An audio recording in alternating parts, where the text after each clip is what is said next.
Hello there. Today we are carrying on with the leapfrog scheme, which last time we derived for exponential decay.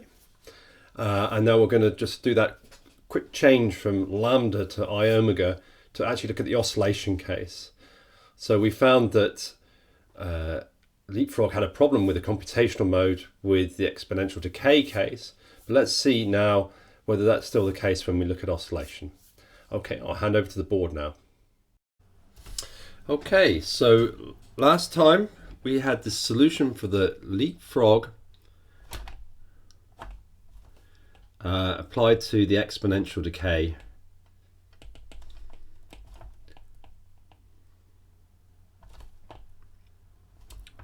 It's a leapfrog method exponential decay case, and because it was leapfrog, it gave a quadratic for the amplification factor, gave two solutions. So it gave a quadratic for A, and there were two solutions, A plus and A minus. And A plus was exponentially growing. Sorry, A plus was exponentially decaying.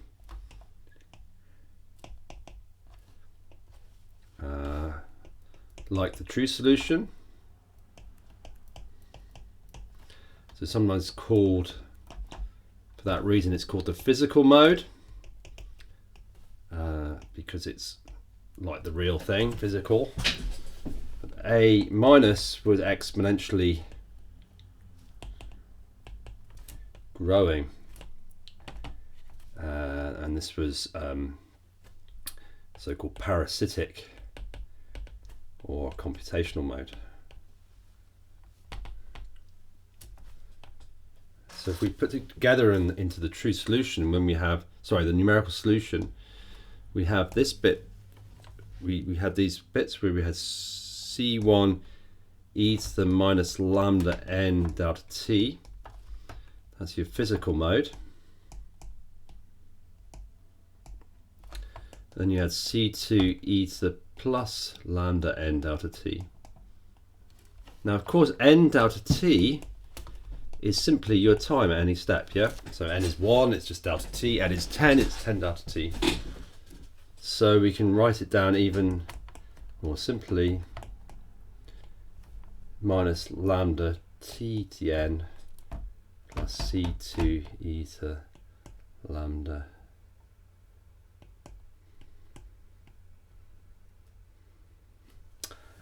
And now I missed out something there, which was this minus 1 to the n. And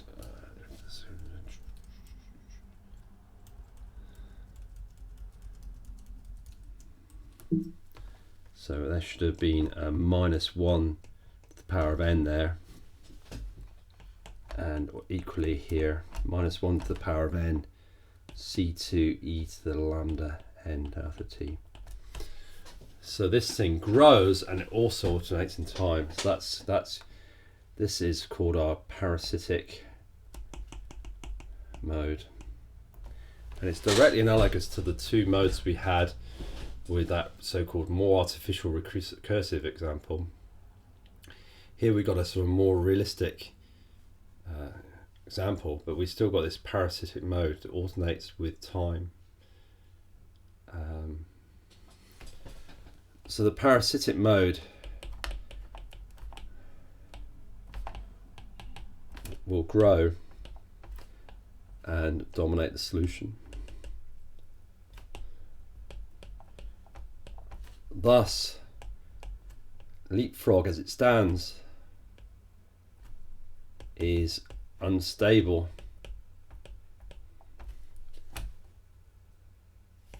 for exponential decay.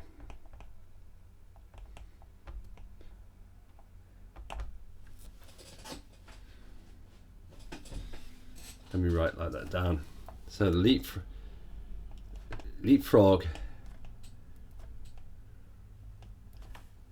is second order accurate,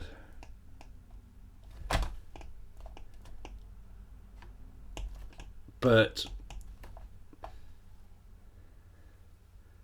unconditionally, i.e. for all time steps, unstable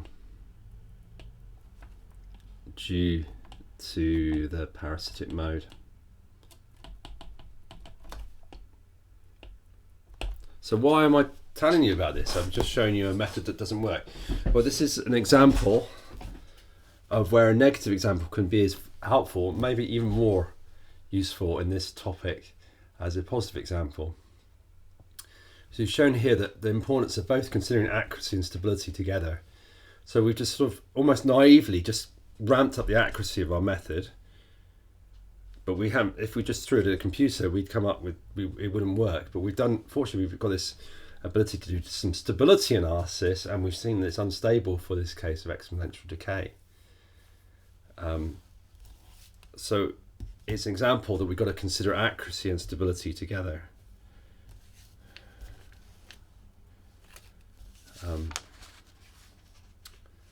So that's the sort of negative example. So the positive example is if we look at the oscillatory case, but now consider oscillatory case. So we basically take minus lambda changes to I omega in our algebra.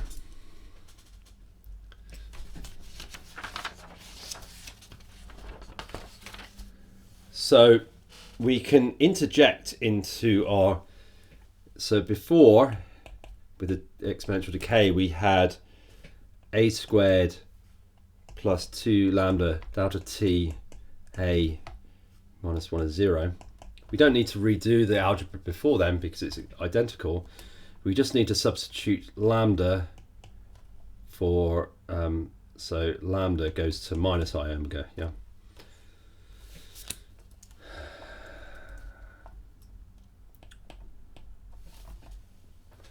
Then the quadratic becomes a squared minus 2I omega delta t a minus 1 is 0. So we change the oscillatory case. A changes from a real number, so A is now complex to complex. A is now, so now we have this, A is now complex, and we've got to consider what the complex modulus of A is. And if the complex modulus of A is 1, because now we've got the oscillatory solution. This is, don't forget when considering the oscillation case. So modulus A. So recall the ideal is modulus of A equals 1 now. Okay, so there's a different criterion from the decaying case, i.e. the numerical solution maintains amplitude of oscillation. We've still got a quadratic for A, but we're with the inference is slightly different because of the true solution. So let's just rewrite that again. A squared minus 2I omega delta t a minus 1 is 0. So again, a quadratic formula.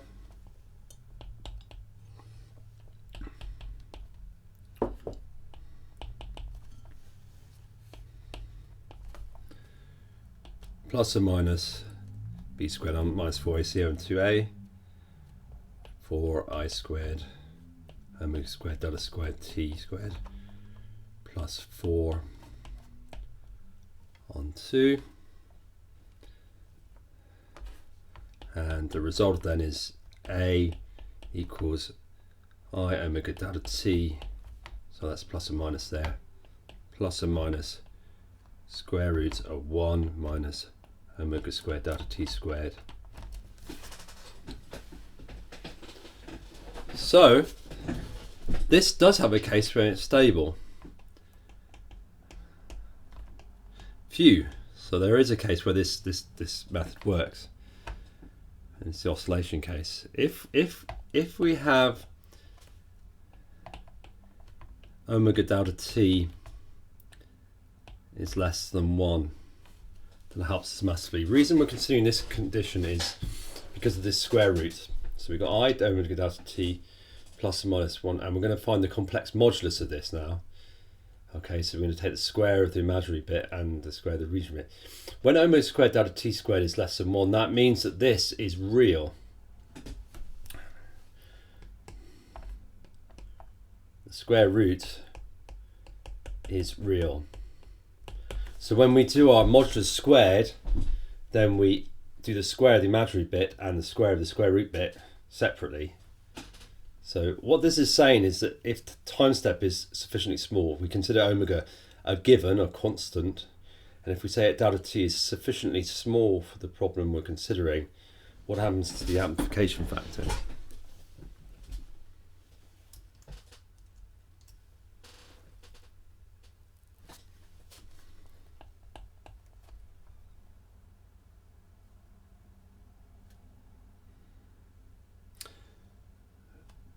So let me just write what A is again. A is I omega delta t plus or minus square root of 1 minus omega squared delta t squared. That implies the modulus squared for w delta t less than 1. Modulus squared is omega squared delta t squared, and then the square of the square root plus 1 minus omega squared delta t squared. And that's really nice because the omega delta t squares just cancel and we end up with modulus of A equals 1. So the leapfrog is stable for omega delta t. Okay. Strictly speaking, it's less than or equal to 1. But I started with a condition less than 1.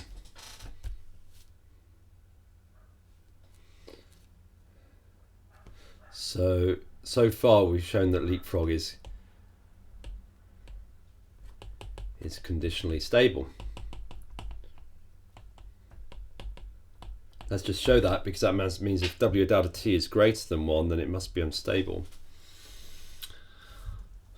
But if omega delta t is greater than 1, A, remember, is I omega delta t plus or minus the square root of 1 minus omega squared delta t squared. That means this now is imaginary too. Yeah, because omega delta t squared is greater than 1, and this is square root. So we have to then extract the imaginary bit out of it. It implies A is I omega delta t, let's put one big round, plus or minus, and we reverse the sign of this to give you omega squared delta t squared minus 1 square rooted here. So I've taken out the minus 1 factor and reversed it round. And it turns out the positive root is the worst case in this, and that means that A equals I omega delta t plus omega squared delta t squared minus 1. So we call that A plus.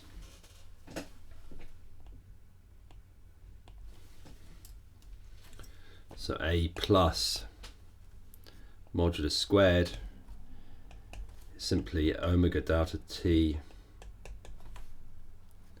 plus omega squared delta t squared minus 1 all squared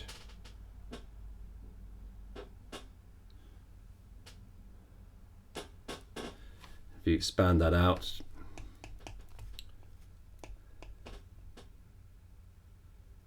just take the square root, just taking the square of that is omega delta t plus omega squared delta t squared minus 1.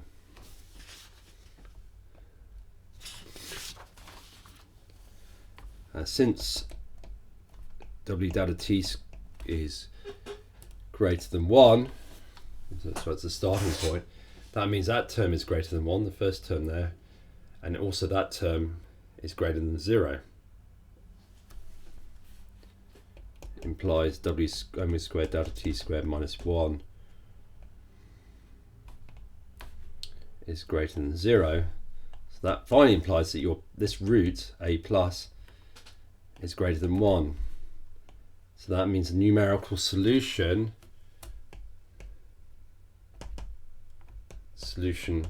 grows in amplitude,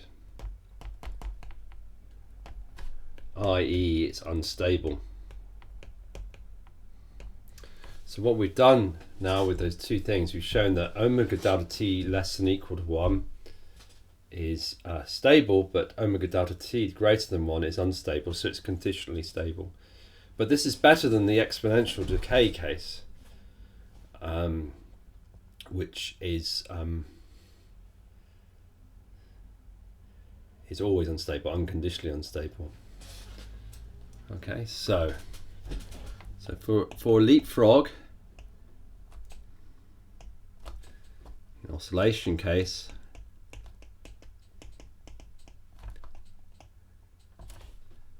omega delta t less than or equal to 1 is numerically stable.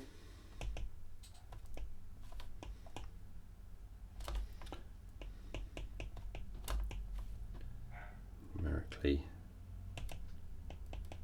unstable. So we call this conditionally stable, i.e. conditionally stable. And again, refer you to the practical on ODEs. You'll get a chance to do this, to do the leapfrog, so the practical on ODEs, which will be in week 4, allows us to look at this empirically.